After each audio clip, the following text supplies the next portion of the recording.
tentang seorang ulama.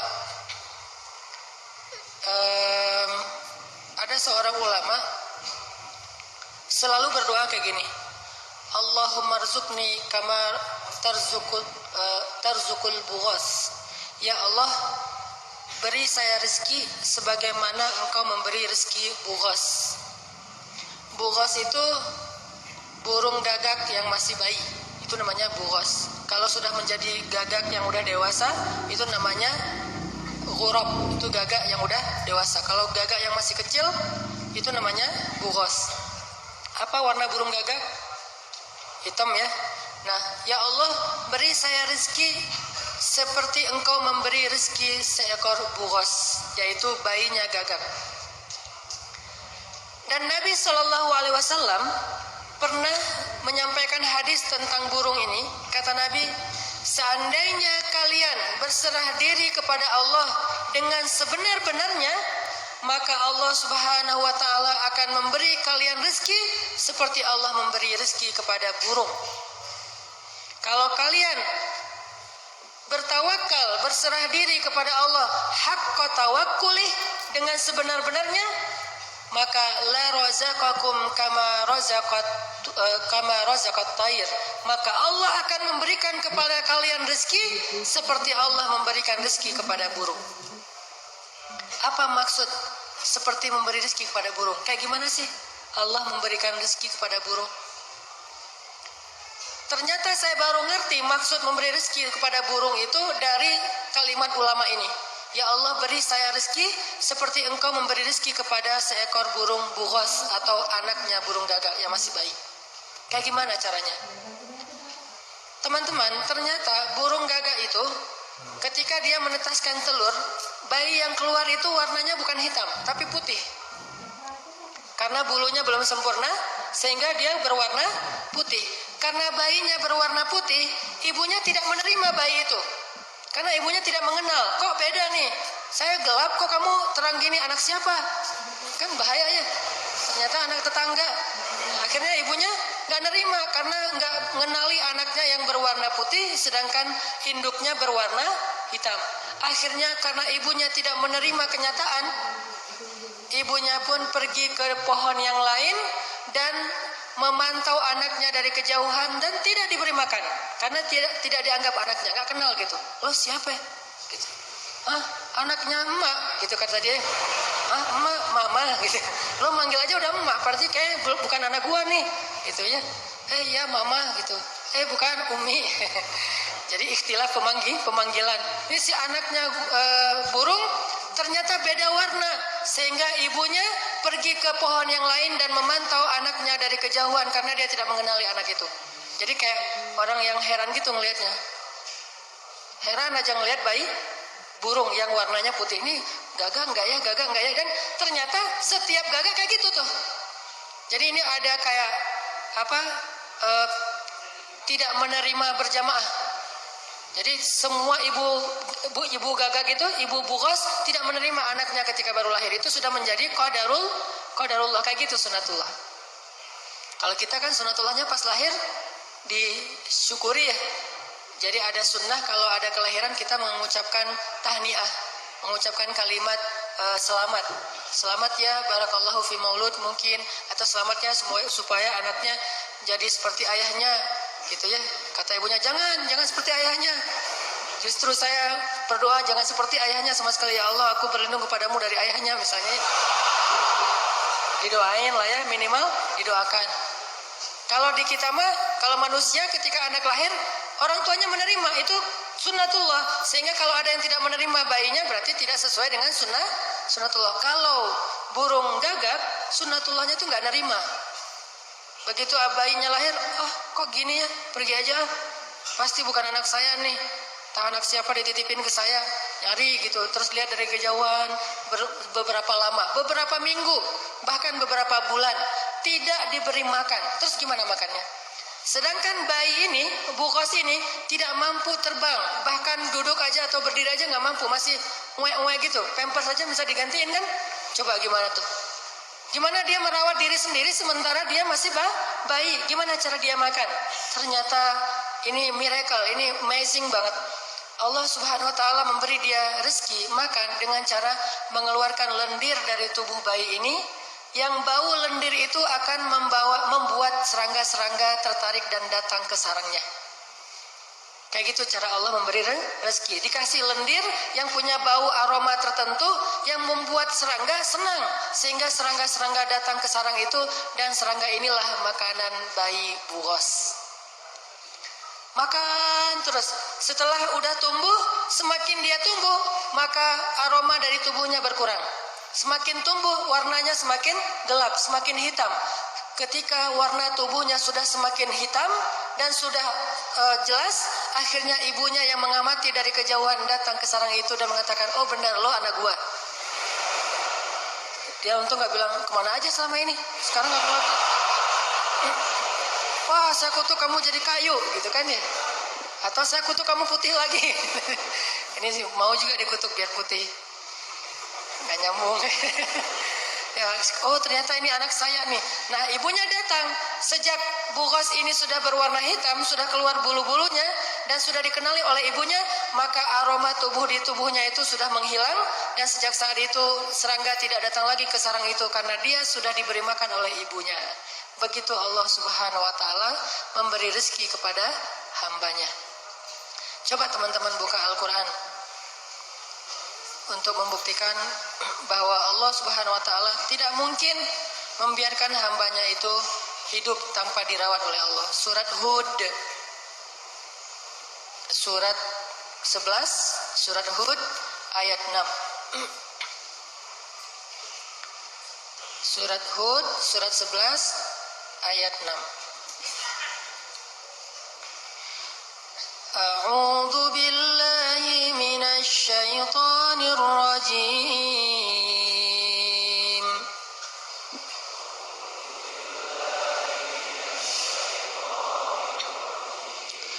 Bismillahirrahmanirrahim.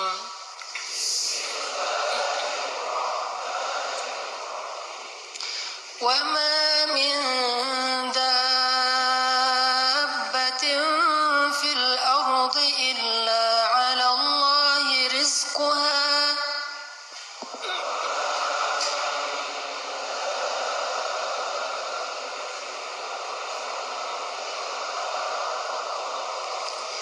Wa ya'lamu mustaqarraha wa mustawda'aha.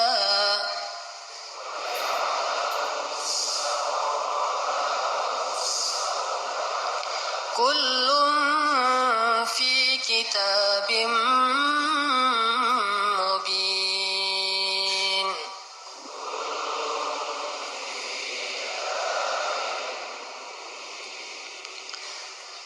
Dan tidak ada suatu hewan melata pun di muka bumi kecuali Allah telah menjamin rezekinya, dan dia tahu tempat berdiam binatang itu dan tempat penyimpanan rezekinya.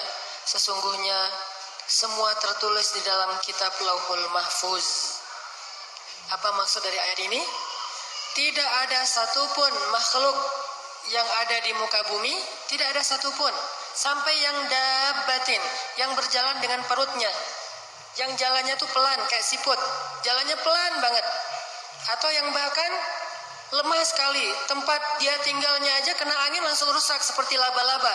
Tidak ada satupun makhluk di muka bumi ini illa 'alallahi rizquha, kecuali Allah pasti menjamin hidupnya. Jadi sebagaimana Allah telah memberi kita kehidupan, begitu juga Allah menjamin bagi kita kehidupan itu. Tidak mungkin Allah membiarkan kita terlantar dan kelaparan. Gak mungkin.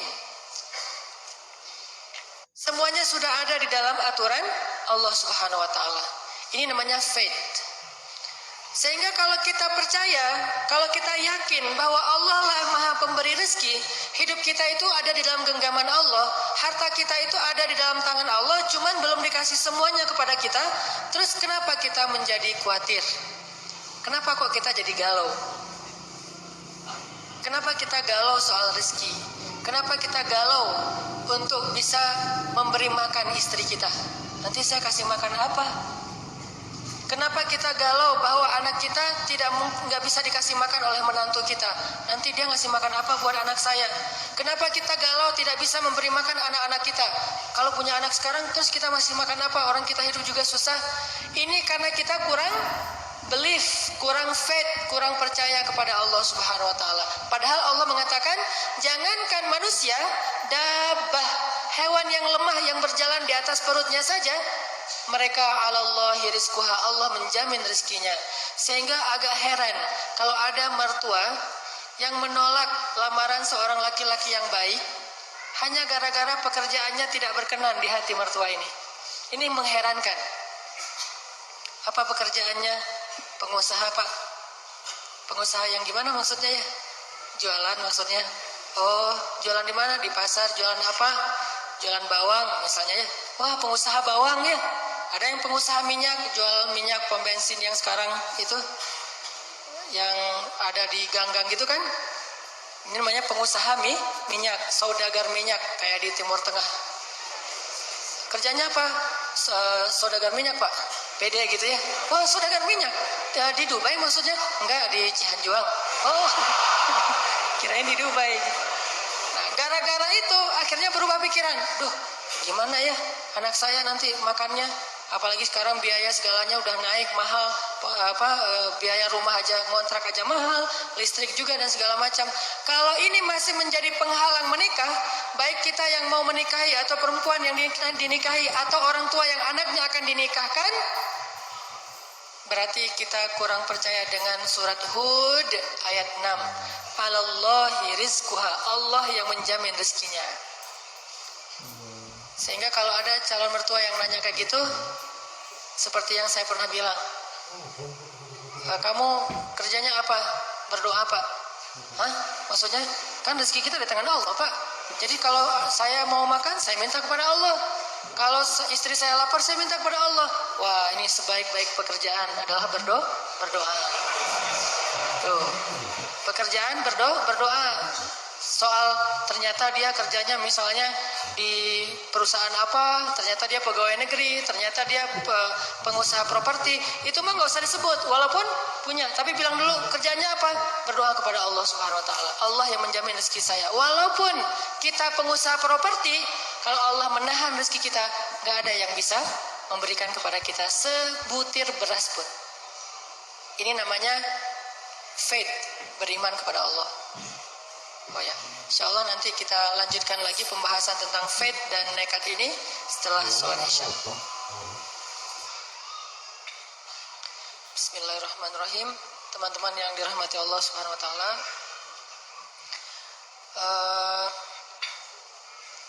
kita tadi membahas tentang bagaimana Allah Subhanahu Wa Taala Maha Kuasa menjamin rezeki hambanya dan mendengarkan doa-doa kita. Dan jangan pernah berpikir bahwa ada hal yang sulit bagi Allah. Kalau sesuatu itu sulit buat kita, belum tentu itu sulit buat Allah. Bukan belum tentu, pasti itu nggak sulit buat Allah. Sampai para ulama menganalogikan tuh gini.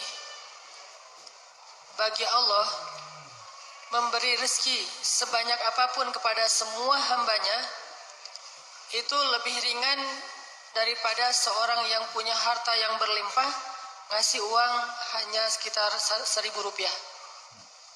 Ini misalnya nih, kita minta duit ke seorang laki-laki kaya raya, bahkan terkaya di Indonesia misalnya. Dia punya mall, dia punya hotel, dia punya perusahaan-perusahaan minyak, dia punya pulau, bahkan dia punya jalan tol, kaya banget. Mungkin penghasilan dia, profit dia dalam sebulan itu udah puluhan miliar atau bahkan ratusan miliar. Saking kayanya, sampai udah nggak kehitung lagi lah saking banyaknya hartanya. Pajaknya aja mungkin berapa puluh tahun gaji kita, itu pajak yang dia keluarin setiap tahun, itu berpuluh-puluh tahun gaji kita. Orang kayak gitu, tiba-tiba kita datang minta, Pak, saya minta uang 1.000 rupiah. Kira-kira buat dia berat nggak tuh 1.000 rupiah? Berat, soalnya nggak ada uang receh. Nyari 1000-nya tuh berat. Kalau nyari 100.000 mungkin bisa, nyari 1000-nya tuh susah. Artinya bagi dia 1.000 rupiah itu ringan banget, kayak nggak ngasih gitu, kayak nggak ada yang berkurang. 1.000 rupiah bagi dia sama sekali tidak mengurangi hartanya sama sekali. Jadi nggak, aduh berkurang uang saya 1.000 gara-gara diminta dia. Kan nggak mungkin ngomong gitu kan? Pak, saya minta uang 1.000 rupiah. 1.000 rupiah? Oh, buat apa? Nanya gitu, buat apa? Saking beratnya ngeluarin uang 1.000, nggak mungkin. Saking ringannya, jadi 1.000 rupiah, ya udah, nih ambil aja. Itu juga kalau ada di saku dia, saking banyaknya harta. Maka Allah memberikan semua keinginan hambanya, langit bumi dikasih semuanya, itu lebih gampang buat Allah, lebih ringan buat Allah daripada laki-laki kaya tadi ngasih cuma 1.000 rupiah. Kalau dalam bahasa hadis qudsi, seandainya kalian semuanya, baik jin ataupun manusia, hewan ataupun tumbuhan, yang awal dan yang akhir, dari Nabi Adam sampai hari kiamat berkumpul, lalu semua kalian berdoa kepada Allah Subhanahu wa taala, ya Rabbi, semuanya mengatakan ya Rabbi serentak tuh. Semuanya berdoa ya Allah, Ilahi, semuanya mengeluh kepada Allah, semuanya mengadu kepada Allah, semuanya curhat kepada Allah, semuanya ngomongin masalahnya kepada Allah dan meminta jalan keluar, meminta rizki, meminta harta. Maka Allah Subhanahu wa taala memberikan semuanya sesuai dengan permintaan mereka. Semua yang Allah berikan itu tidak mengurangi kekayaan Allah, kecuali hanya seolah-olah seperti setetes air dari ujung jarum yang dicelupkan ke laut. Cuma segitu. Saking ringannya Allah menolong hambanya. Semuanya serentak dari ujung bumi sampai ke ujung langit. Dari Nabi Adam sampai kepada hari kiamat.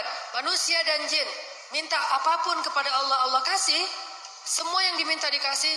Itu pun tidak mengurangi harta Allah, kecuali hanya seperti setetes air dari ujung jarum yang dicelupkan ke laut. Sehingga kita nggak boleh sama sekali suudzon kepada Allah. Kita harus yakin bahwa kalau ini karena Allah, udah belajar, mantap nih. Masalahnya cuma satu, mengubah nekat menjadi tawakal, faith, belief. Cuma masalah niatnya, karena apa nih? Bekerja, mencari pekerjaan karena apa? Kalau karena Allah, udah, gak usah khawatir. Kita misalnya belajar karena apa? Karena Allah, gak usah khawatir.